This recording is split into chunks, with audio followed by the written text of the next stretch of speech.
I think it was an amazing image at that time to discover such a huge statue on Earth. And then start it immediately, because people understand that this is something unique, unusual.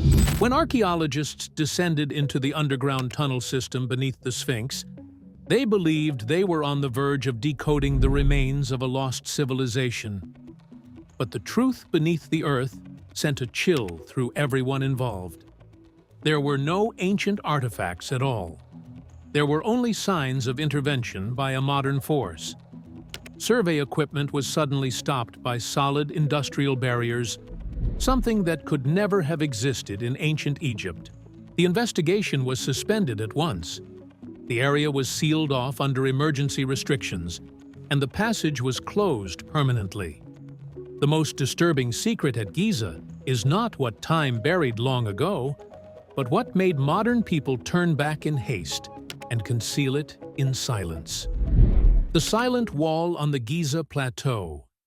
The anomaly does not lie with the Great Sphinx alone. It also appears with striking clarity at a nearby point on the Giza plateau, the northern entrance to the structure commonly known as the Osiris Shaft. In many older records and archival photographs, this place appeared as a natural pit opening straight down into the bedrock, wide enough for survey teams and probing equipment to reach the underground spaces below. In other words, this was not a vague legend or an empty void that existed only on paper. It was once a real physical entrance. But the condition of that entrance has now changed completely. The natural opening that once led underground has been sealed shut with a massive block of industrial concrete, forming a flat wall that cuts off the entire descent. This is no longer the trace of ordinary preservation. It is a modern intervention that is both unmistakable and absolute. That detail creates the greatest contradiction of all. In the conservation of ancient monuments, modern concrete is almost never the ideal material to apply directly against an old stone structure. It can produce harmful chemical effects on ancient limestone, especially in environments shaped by moisture and shifting temperatures. So, if the goal had been simply to protect the site from unauthorized entry, the more reasonable solution would have been to build a fence, install a secure door, or restrict access. Measures like those would protect the monument while preserving the possibility of future research. But that is not what happened here. Instead of controlling the entrance, someone chose to erase the entrance itself. Instead of preserving access for future generations of archaeologists, they used a modern material to sever almost permanently every route into the space below. That is not the logic of a temporary barrier. It is the logic of a lockdown. And when an entrance in the middle of the most famous archaeological complex on Earth is sealed in such an extreme way, the issue is no longer just a matter of conservation technique. It becomes a larger question of motive. What, exactly, lies beneath that layer of bedrock that led modern people not to protect it through normal means, but to bury it with the very material of the modern age? The mass that breaks the coordinate system. The appearance of the concrete wall at ground level forced the investigation deeper, down to the lowest level of the Osiris Shaft, about 30 meters beneath the Giza plateau. This underground system consists of 3 vertical levels carved into limestone. On the third level, submerged in groundwater, there is a chamber containing a colossal stone sarcophagus, weighing roughly 40 tons. Many explanations suggest that the flooded section was simply the result of an ancient mistake, as the builders cut into a natural water table. But the greatest anomaly does not lie in the water. It lies in the material of the sarcophagus itself. Geological analysis indicates that it was made from a single block of igneous stone. The problem is that this type of rock does not belong to the familiar material sources of the Giza region and has even been considered absent from the known quarries of the African continent. That makes the stone an outsider at the geological level from the very beginning. If that conclusion is correct, the implications are enormous. A 40-ton block of stone would have had to be transported from a very distant region, perhaps from Europe or the area around the Black Sea, across thousands of miles of sea and desert, and then lowered into the bottom of a narrow underground shaft in the heart of the Giza Plateau. That transport problem alone reaches far beyond what is normally assigned to the logistical abilities of the Old Kingdom. But the anomaly does not end with geographic origin. Dating tests using thermoluminescence, a technique that measures the quantity of electrons trapped in mineral crystals since the last time the material was exposed to light, produced an even more difficult result. The data suggest that this stone may carry a physical date of around 3,350 BC. That point in time is nearly 1,000 years earlier than the age of the 4th dynasty pharaohs who built the Giza pyramid complex. So beneath this plateau, there exists an object that combines three anomalies at once: foreign material, immense mass, and a date that falls far outside the familiar historical framework. It does not fit the geological map, and it does not fit the archaeological timeline. For that reason, the stone sarcophagus is not simply an artifact resting inside a monument. It resembles a system error, a mass of matter that disrupts the entire logic used to explain Giza. And if a single object at the deepest level carries this degree of abnormality, then the more unsettling question is this: what else lies within that underground space that we still do not understand for what it really is? The irrational membrane at the bottom of the abyss. The anomaly beneath the Osiris shaft does not rest solely in the stone masses whose origins are difficult to explain, or in the dating signals that continue to provoke controversy. One of the most striking details appears directly on the surface of a physical object, at the level of material composition and molecular structure. At the flooded subterranean level of this system, investigations focused on a very large black granite sarcophagus. Its exterior is covered with a thick layer of bitumen, a natural tar commonly used for waterproofing. That coating may have helped protect the stone surface for a very long time in a damp and submerged environment, but it also concealed something unusual lying just beneath it. When spectroscopic analysis was carried out on the stone surface under the bitumen layer, the data pointed to the presence of a highly complex metallic coating. This did not resemble a natural mineral deposit formed by groundwater. The results suggested an intentionally produced multi-element alloy, with lead as the dominant component, accompanied by traces of zinc, arsenic, and most notably, titanium. It is the presence of titanium that creates the greatest problem. In the history of metallurgy, titanium is not a metal that can be easily extracted or processed with crude furnaces and simple tools.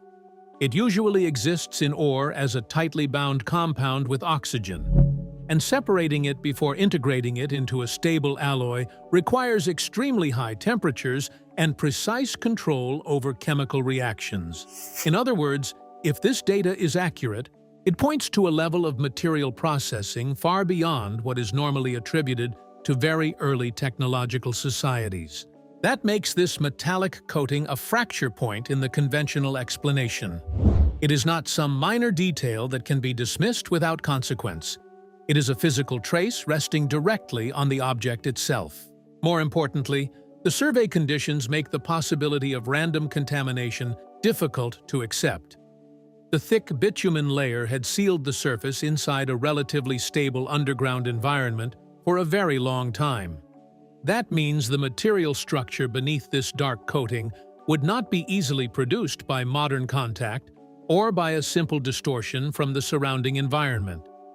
If the signals of lead, zinc, arsenic, and titanium truly belong to a single alloy structure, then they most likely reflect an intentional manufacturing process dating back to the moment the object was created. But the problem does not stop with chemistry alone. It also extends to the function of this coating. In many ancient sites, metal applied to the surface of an object usually served decoration, ritual display, or the projection of power. Gold, silver, or copper might be laid over a surface to create a visual effect or express religious meaning.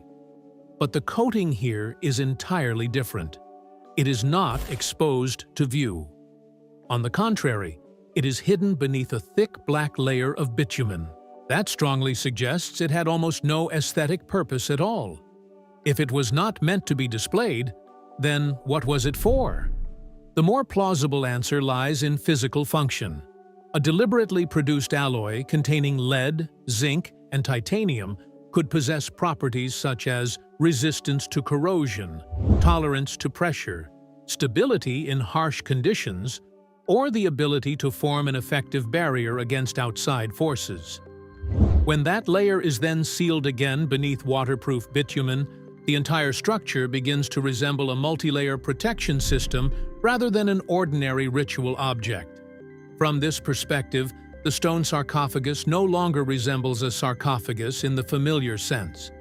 Its material features compel a different interpretation, one that points to a containment chamber designed either to protect something inside or to isolate its core from groundwater and the surrounding environment. In other words, this may be a practical structure far more than a ceremonial symbol. That is precisely what makes the entire site so difficult to reconcile with conventional explanations. If that metallic coating truly exists with such technical properties, then it is not merely an unusual archaeological detail. There is physical evidence suggesting that at the deepest level of the Osiris shaft, there exists a form of materials technology that fits poorly within the accepted framework of historical understanding. That is also why this discovery raises a larger question. If traces of matter this abnormal exist beneath the ground, then could they be directly connected to the acts of sealing, control, and modern intervention taking place above the surface of Giza? In other words, the alloy membrane at the bottom of the abyss is not simply a mystery of materials. It may be the missing piece that explains why certain underground areas have been blocked off, why so many access points are tightly controlled, and why whatever lies beneath this plateau always seems to remain in a state that is part disclosure and part concealment. If that is true, then this metallic coating does not merely wrap around a block of stone. It is wrapped around a far larger question, one concerning the true nature of what lies beneath the Osiris shaft, and the reason modern people seem so unwilling to let anyone see it too clearly. Barriers inside the symbol. The anomalies beneath the Osiris shaft do not merely raise questions about what may lie deep below the Giza plateau. They also force a second look at another detail resting directly on the surface of its most famous monument, the Great Sphinx. If the concrete wall sealing the entrance to the Osiris shaft can still be explained away in terms of safety or geological stability, then what appears inside the body of the Sphinx points to an entirely different form of control. This is no longer a matter of routine technical handling, but a sign of deliberate obstruction. The Great Sphinx is not only an archaeological icon, it is also a site where multiple drilling and survey operations have been carried out by major research organizations. One of the best documented campaigns focused on an opening near the upper part of the body, leading into a narrow tunnel that extended deep into the stone itself. After that survey, an official archaeological report of 16 pages was released. Its conclusion was unmistakably clear. The internal passages of the statue had been thoroughly examined, fully measured, and found to contain no significant artifacts or spaces of interest.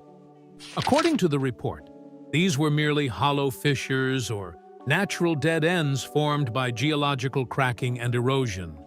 In other words, there was nothing inside the monument that justified further investigation. That conclusion quickly shaped public understanding. The press and the public were guided toward a simple interpretation, that inside the Great Sphinx there was only solid stone, interrupted by a few natural voids, with no meaningful hidden underground system to speak of. But at this precise point, the physical site itself begins to tell a completely different story.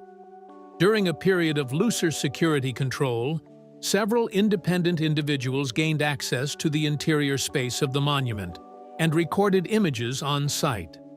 These materials do not appear in the officially published record, yet they reveal one detail that is very difficult to ignore. At a junction deep inside the body of the Sphinx, the passage does not end in a natural rock wall as the report described. Instead, it is blocked by a completely artificial barrier. This barrier is not fallen stone, nor is it debris left by erosion. It consists of industrial wooden boards cut into clean rectangular forms, fitted tightly together, and fixed in place with metal nails. The entire structure was installed like a real partition wall, sealing the tunnel and completely blocking any view beyond it. That single detail changes the entire understanding of the space inside the monument. Smooth industrial timber, steel nails, and deliberate boarding techniques clearly do not belong to the ancient world. They are signs of modern intervention. That means the tunnel did not simply end naturally as the report claimed.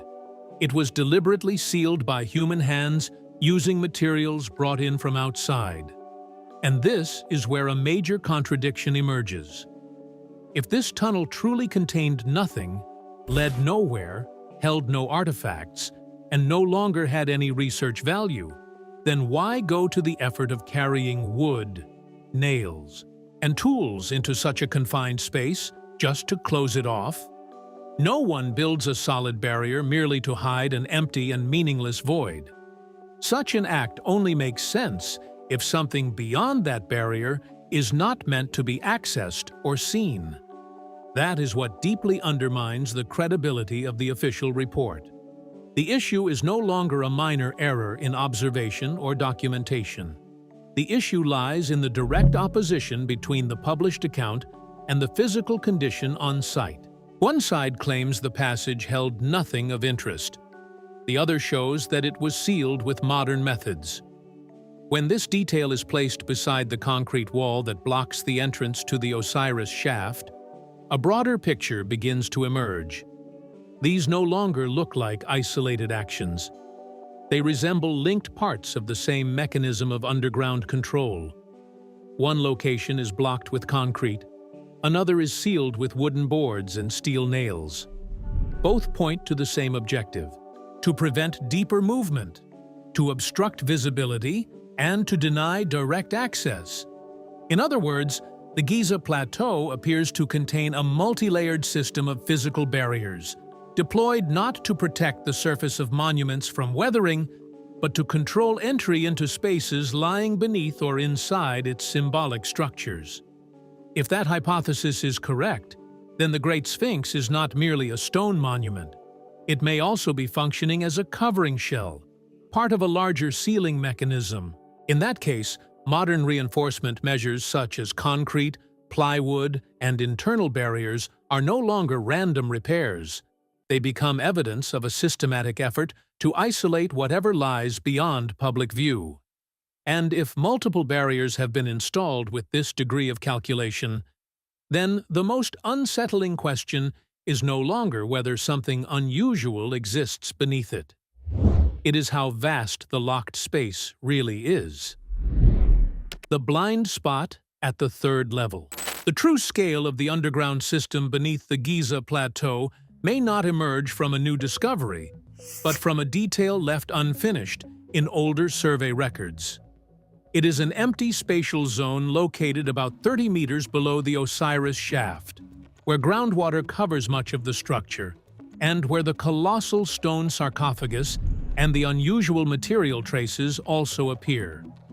Attention is often drawn to the many-ton stone mass, or to the strange spectroscopic signals on the surface of the object. But there is another detail that may be even more important.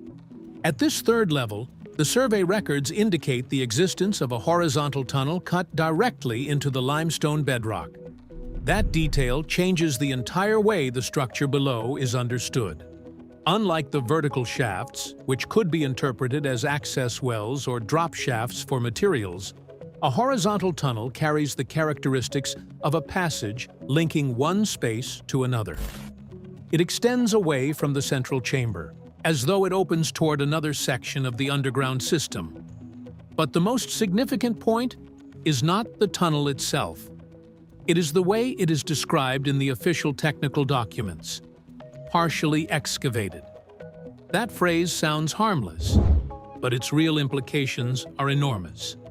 It suggests that mud, fill, and blocking material were cleared from a certain section of the tunnel, and then the entire process stopped midway. In other words, the investigators opened the passage, but did not continue digging to its end in order to determine where it led.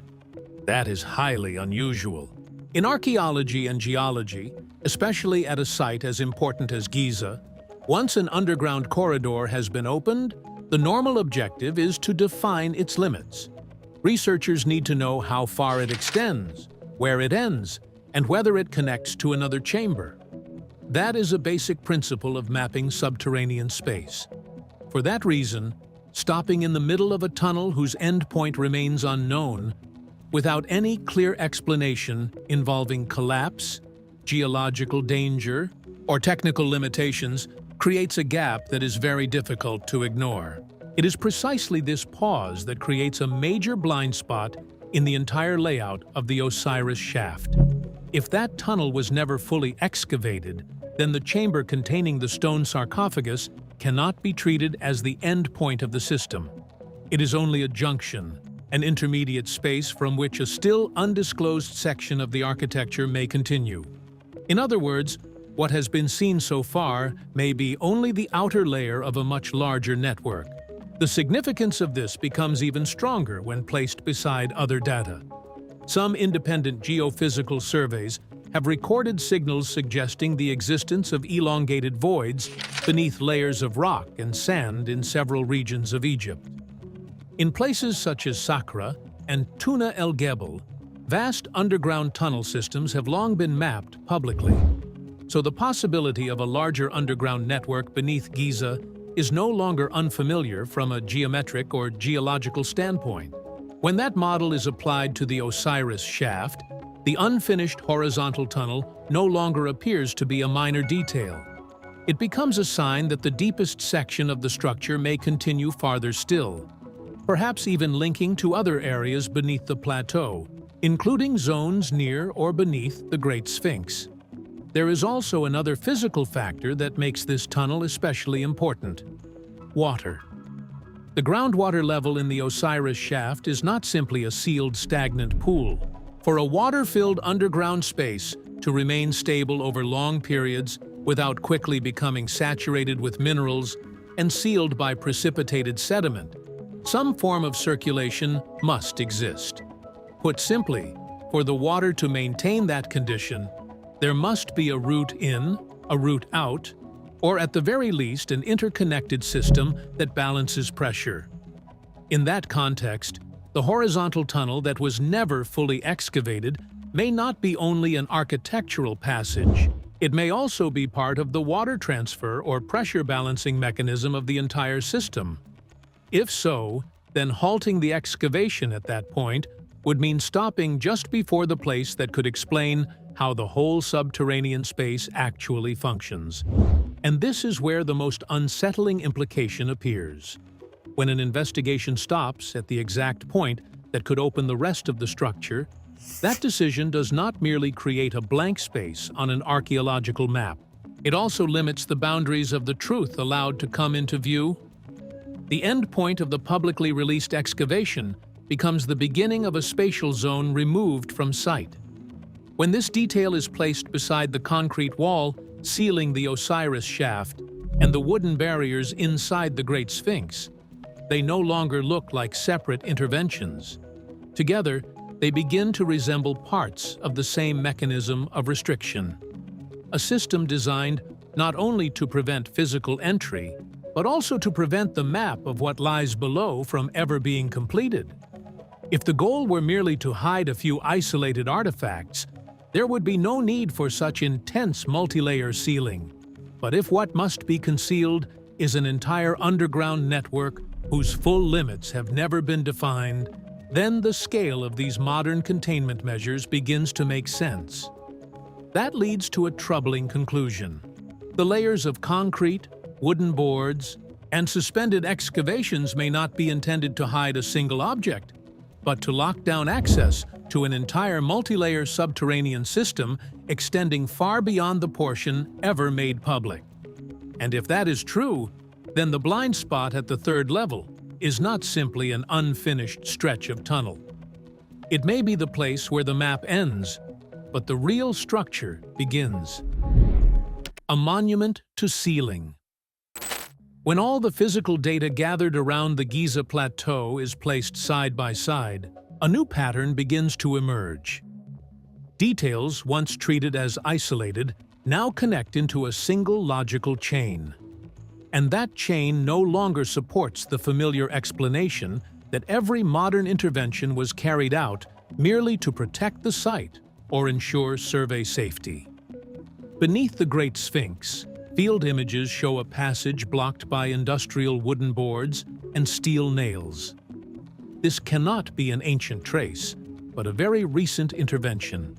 What makes it even more striking is that the sealed section lies exactly in the area official archaeological documents once described as containing nothing of interest. That contradiction alone is enough to raise a serious question. If the space behind it is truly empty, why build a barrier to block the way? At the Osiris shaft, the picture becomes even clearer. The entrance has been sealed with a massive block of reinforced concrete, effectively cutting off access from the surface. Directly beneath that imposed barrier, at a depth of about 30 meters, surveys recorded a stone sarcophagus made of igneous rock and weighing many tons. Earlier analysis also suggested that its material is not easily explained by ordinary quarrying sources within the known context of ancient Egypt. And it is not only the stone itself. The surfaces of certain objects also show traces of a complex metallic coating, with elements such as lead, zinc, and even titanium crystals. If these data are accurate, then this does not resemble a simple decorative layer. It looks more like a material with a technical function. The problem is that such a structure is difficult to reconcile with the metallurgical capabilities usually assigned to the very early phases of Egyptian history. At this deep level, there is another especially important detail: a horizontal tunnel cut into the rock wall, described in the technical record only as partially excavated before the work stopped. That means the survey team opened the passage, but never continued to its end to determine where it led. When this detail is combined with the presence of groundwater, the massive stone sarcophagus, the unusual metallic coating, and the modern barriers above, the entire space begins to resemble an entrance zone to a larger system rather than an isolated underground chamber. At this point, the most striking issue is no longer the objects or the tunnel themselves. The most striking issue is the way modern people have responded to them. If these discoveries were merely errors, natural phenomena, or a few insignificant irregularities, then the reasonable response would have been to expand the survey, take more measurements, and release clearer data. But what happened moved in the opposite direction. Instead of opening the way deeper inside, access points were closed. Instead of expanding the field of observation, people erected partitions, nailed shut barriers, poured concrete, and ended physical entry into the most critical locations. That response is what changes the meaning of the entire site. The concrete block at the mouth of the Osiris shaft no longer looks like an ordinary reinforcement measure. It becomes the clearest symbol of deliberate closure. It reveals a very specific decision, not to keep looking deeper, but to make deeper looking impossible. Once concrete seals the entrance, the possibility of independent re-examination in the near future is almost entirely erased. The nailed wooden boards inside the Great Sphinx carry the same meaning. They do not merely block movement, they block sight itself. They create a physical limit where investigation ends, not because everything has been understood, but because access has been cut off. When these layers of closure are viewed as a system, they begin to reveal a far more troubling reality. What is being hidden may not be a single underground chamber or a handful of difficult objects, but an entire structural zone whose full boundaries have never been defined. In other words, what has been sealed may not be a small secret, but access to a whole section of space that has never been fully mapped. From that moment onward, the mystery of Giza no longer belongs entirely to the distant past. It shifts into the actions of the present. The central question is no longer only what the ancient builders placed beneath the plateau, but why modern people have used such extreme measures to prevent access to it. That is why the concrete block, the wooden boards, and the orders to halt excavation carry a meaning greater than the materials from which they are made. They stand as markers showing that the search did not end because the evidence ran out. It ended because a physical barrier was deliberately put in place. And from that moment on, the Giza Plateau is no longer only a place that preserves ancient remains. It becomes a monument to sealing, where the greatest secret lies not only beneath the ground, but also within the decision to lock every path leading toward it.